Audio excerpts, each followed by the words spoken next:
So in Visual Studio, go to the File menu, New, Project.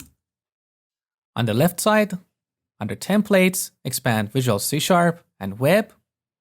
And here select ASP.NET Web Application.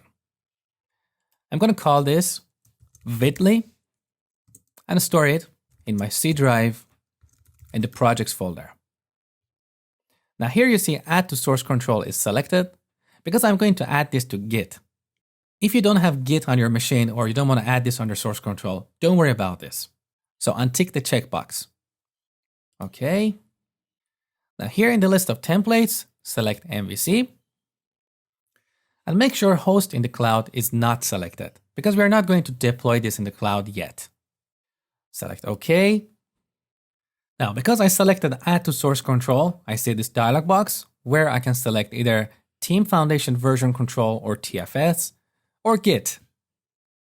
I'm going to select Git. OK. OK, beautiful. Our project is created. Let's see what we've got inside this project. So, open up Solution Explorer. Here we've got a bunch of folders like app_data, which is where our database file will be stored.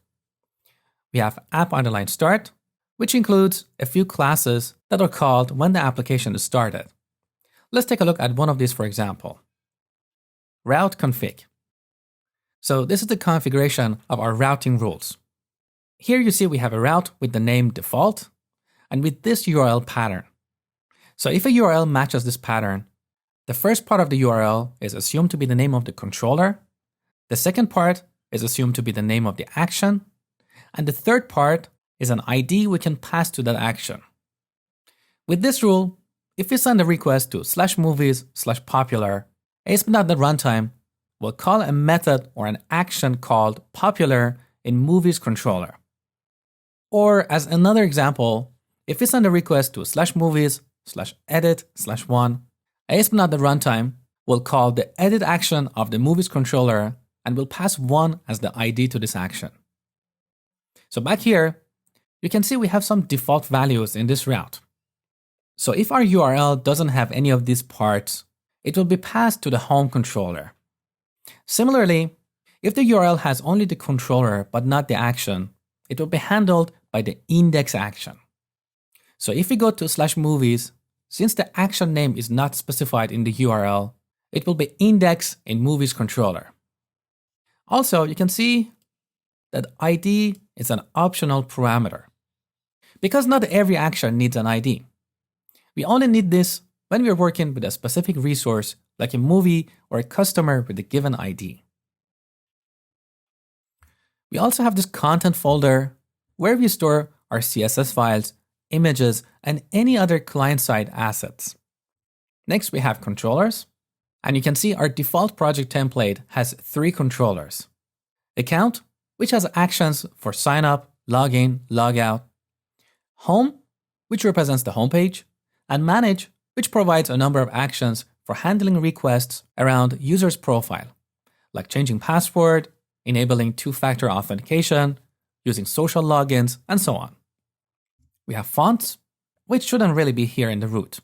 I would personally prefer to move this under content folder, but we'll leave that for a later lecture. We have models, so all our domain classes will be here. Next, we have scripts, where we store our JavaScript files. And finally, we have views, so V in MVC. Now look, here we have folders named after controllers in our application. Let me expand controllers again. So we have account, home, and manage controller. And interestingly, we have 3 folders with the same names excluding controller. So by convention, when we use a view in a controller, ASP.NET will look for that view in a folder with the same name as the controller. We also have a folder called shared, which includes the views that can be used across different controllers. And finally, we've got a few other files here. Fave icon is the icon of the application displayed in the browser. Global ASAX is one of the traditional files that has been in ASP.NET for a long time. And it's a class that provides hooks for various events in the application's lifecycle. So let's expand this and open the C# file. So when the application is started, this method will be called. And here you can see we are registering a few things, like the routes. So when the application is started, we tell the runtime, these are the routes for our application. Next, we have packages.config, which is used by NuGet Package Manager. If you have never worked with NuGet, it's a package manager similar to NPM or Node Package Manager or Bower. If you have never worked with any package managers before, we use them to manage the dependencies of our application. So let's say our application has dependency to 5 external libraries. Instead of going to 5 different websites for downloading these libraries, we use a package manager, and this package manager will download these dependencies from its central repository. Also, if in the future one of these libraries has a newer version, again, we use our package manager to upgrade one or more of the existing packages. We don't have to go to 5 different websites. We also have this startup.cs, which is a new approach Microsoft is taking for starting the application. So in the next version of ASP.NET called ASP.NET Core 1.0, which is not ready yet, they've dropped global.asax and all the startup logic is implemented in this startup class. And finally, we have web.config, which is an XML that includes the configuration for our application. Out of all the elements you see in this XML, mostly you will need to work with only 2 sections. Connection strings, which is where we specify database connection strings, and app settings, which is where we define configuration settings for our application. Okay, now that you have a good understanding of what is inside this project, let's see the building blocks of MVC architecture in action.